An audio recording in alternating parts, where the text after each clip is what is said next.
Hey, what's up everybody? Welcome to another episode of B is for Build. Behind me is a single-seater supercar, aka the Tech Runner, and as you can see, it doesn't have a body on it. To catch you up to speed on this build, I dreamt it up on a computer, threw some metal down on the ground, welded up a frame, attached some C5 Corvette suspension to that frame, eventually dropped an engine in the middle of it, and then did things like steering, brakes, and electrical, and we made it do a burnout. A really quick, small burnout. Now the end goal is for this vehicle to look like this. And to do that, we're gonna have to start building the body. And in today's episode, we're gonna be building the shaft section of the body. We're gonna shaft it. It's gonna, big vents in the back, go into a narrow shaft in the front. It's gonna be a piece of art. So we should get started. Stay tuned.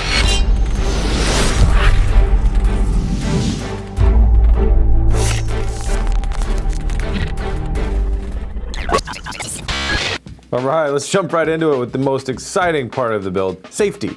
You know what, they say safety first, so let's do safety first. So what I'm doing is I'm cutting out this old 5-piece, what would be considered kind of a rear main hoop. That's a really big, important protective piece for in case of a rollover. This car's been very specifically designed to act different ways in a rollover, and well, to put it plainly, you need that bar to stay there and not collapse on you. So welding a bar together with 5 pieces is not really the strongest way to do it. Bending a bar out of 1 piece is the strongest way to do it. It's a pretty complex, very tight bend, and so I wanted to invite this guy over, Joe. He is the owner of Rogue Fabrication, and they make this awesome tubing bender that you see us use on the show. And I brought him into the shop to give me a little lesson on how he would go about bending this tube. So he's showing me how to do it on the ground, and then we're applying the practices on the tubing bender, and I'm just basically taking a class, educating myself. And there you have it. We got our 1-piece rear main hoop. So huge thanks to Joe from Rogue Fab for helping me out with that. I'll have a link in the description. If you need a good tubing bender, check out his company, his website. And so now we got our 1-piece rear main hoop that I need to get back into the car here. And that was not the easiest thing. I had to cut a lot of bars off. I felt like I was going really far backwards before I could go forwards, but sometimes that is the name of the game.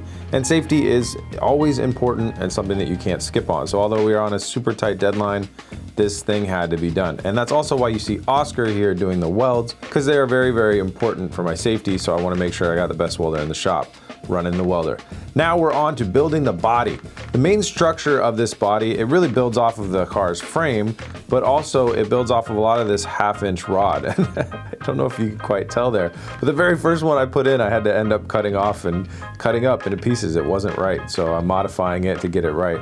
You can see us using this ram board here. Ram board is flooring protectant that I found over at Home Depot. I saw some other YouTubers using it, and it's really, really good for templating out. Because can you imagine the amount of cardboard that we would have needed to do this? So on just building the body alone, we've already gone through over 100 feet. It's like 100 feet by 3 feet, so or maybe 4 feet. So we went through like 400 square feet of ram board already. But it's very, very much well worth it. So I'm following the designs off of the computer that I've already designed, building the skeleton first, and then you can see I used the ram board to template out the shape that I want to cut out of steel, and then we're cutting it out of 18 gauge sheet steel and tacking it into the structure there.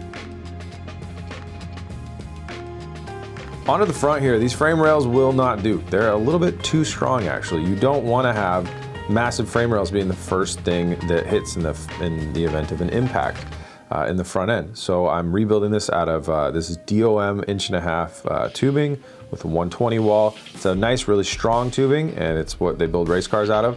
But it also will do some good absorption and some crumpling in the event of an accident, which is really what you want. Also, we need to get that rounded shape out. So I built that out of a few pieces and got that going.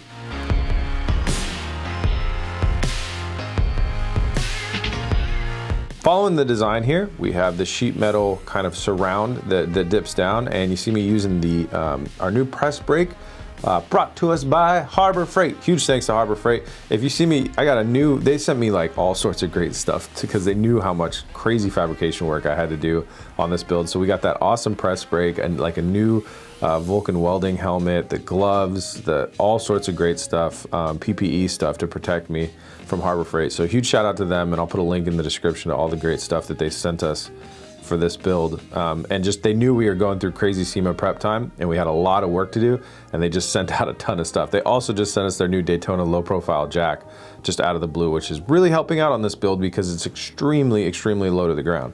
And so is the Mustang build that we're doing right now too. So huge help, huge thanks to Harbor Freight. So here you can see me getting the top part of the cockpit on, and this is where we're starting to get into some of the angles and making sure that we have the angles for the edge right, and we're gonna be able to come back and radius these out. The strategy is to weld the sheet metal on the top and on the bottom inner side, if we can access it, to the underlying 1/2-inch round steel rod, grind those welds down, and then body fill back in. I honestly haven't tried finishing out any of these angles, and I really hope it works. This is for you guys. I wanted to go full like apocalyptic mode, but you guys have really given me a lot of feedback that you like the cleaner lines.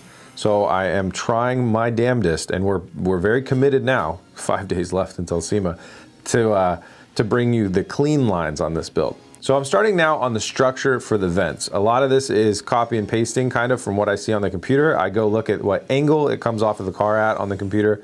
I look at if it goes down, if it goes up against the world, if it's totally level, and I look at the length.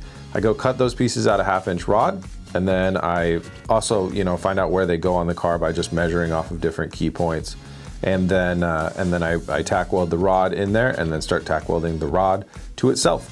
So these vents are like 1, 2, 3, 4, 5, 6 panels to make up this awesome, huge vent. It's for show because it looks absolutely cool, but it's also very functional. So now that we have those fans in the back there, what this actually does is this shovels air straight past the engine, which is good, but then also past the fans to evacuate any hot air around there. It won't flow air through the radiator based on the radiator angle, but it will help evacuate any hot air in the engine bay, which is a big problem that a lot of like OE cars have. So it's pretty cool that it's a very functional thing in the fact of how much it's just shoveling air into the back of the car. So we're on now to the cockpit area. This is a really tricky area. I'll be honest with you guys. I don't love the design of this. On the computer, I think it looks fine, but once we got it into the car, I'm having some second thoughts, and I have some ideas. If I get further down the line, I have some ideas of how I can change this up to look a little bit different. I would really love to build the glass in here in the long run and have this cockpit open and close. But for right now, knowing that we had a 30-day deadline to get this car on the road, it'd just be stationary. It'll just sit there over my head. And then in the long run, it's gonna be hinging with glass. So I'm getting this shape all built out and kind of haloing over the cockpit area. And then I can find out exactly where it gives me room to trim also for the driver space. It gives you a lot more driver space once this thing gets installed. Laying down the tape for what is one of my favorite features of this car, what I've called in the computer the lower deck as I design this thing out. This is a really cool design, kind of borrowed from a McLaren concept car where it has these really aggressive, like, call them fins, call them spears, call them whatever you want, coming out of the front of the lower deck vent, and I absolutely loved it. Now this thing I built super overkill. I don't exactly know why it's so overkill. One of the reasons is I really wanted this to be super strong in case somebody accidentally stepped on it. I don't want my car to break because it is a very steppable area, and also it's got to hold on to a lot of weight of spears. But other than that, it was just kind of accidental. I didn't know how strong all that roll cage tubing would be coming off of there. It's like really strong. You could jump up and down on any 2 of those and it would be fine. So having 5 of them, seriously overkill, but doesn't matter. I had to do it because all my design reference points kind of went off of it. So I'm following the similar practice that I kind of laid out when I started building the body of this car, where I build the skeleton out of the 1/2-inch rod off of the frame, and then I get distracted and jump into something a little bit more fun, like fuel rails. Deechworks sent us these insanely cool fuel rails. They sponsored us and gave us the parts for the whole rest of the system. They're like, let's get our fuel rails on there, and they custom made it in like no time at all.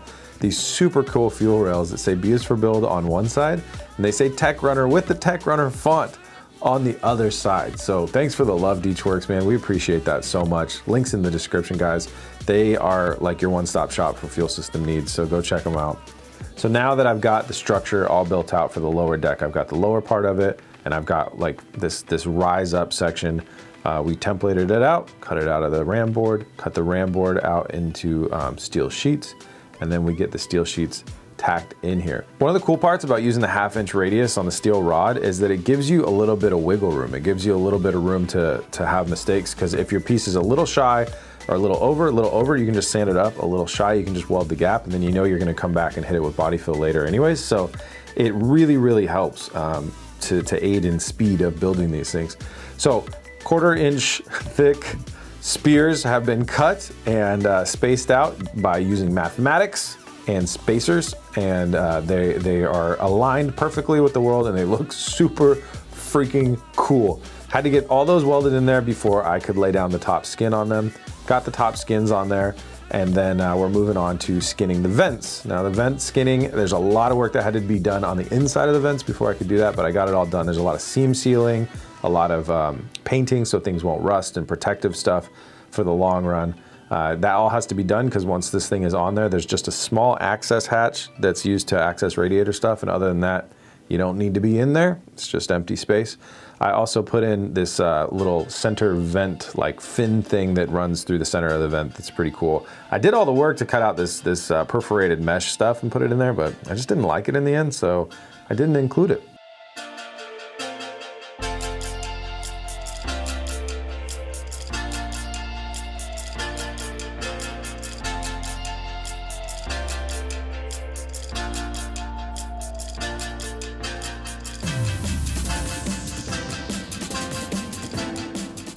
And here's kind of a final look of it all coming together. In reality now, all this stuff is actually welded out. The cockpit cover is fully welded on, the vents are welded on. That last piece though, that's removable. That's a removable rear hatch that goes over the engine bay.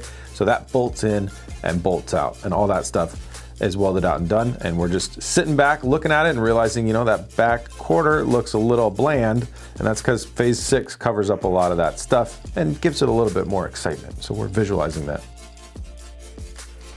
Hi guys, it's been a wild week of learning how to sheet metal build this body. It's obviously turned out to be pretty dang cool. This is, let's see, phase 1, phase 2, phase 3, we didn't have a phase 4, and phase 5. We still don't have phase 6, the rear spoiler, or the front splitter. So there are some areas that look a little empty. This area right here, that's where phase 6 goes, so that looks a little empty. The back is very empty because we don't have our rear fenders, our rear bumper, or our rear spoiler, so that looks a little empty. And then the front looks very empty without the front splitter and the front fenders. So we really got the midsection done, and man, it looks super cool. Now we are going to finish out all of these edges. I've got a lot of feedback from you guys that you really like, you know, the clean look on vehicles and not the full-on apocalypse mode and stuff like that. So we're not going to leave all these welds exposed and all that craziness. We're actually going to go through the process of what we're doing over here, which is body filling each edge and making them nice and rounded and have a nice radius.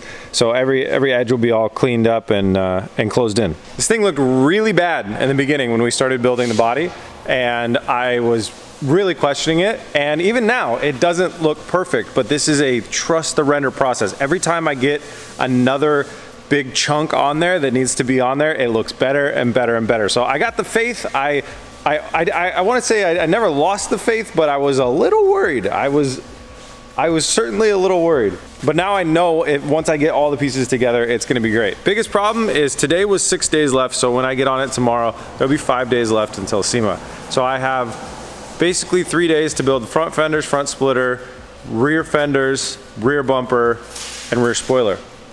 That's what you guys are gonna see in the next episode. 5 days till SEMA. Thank you guys so much for watching. Remember to subscribe so you don't miss anything on this build as we're on our way to SEMA, or the Mustang, which that one looks absolutely incredible. So don't miss any episodes. We'll see you guys on the next one.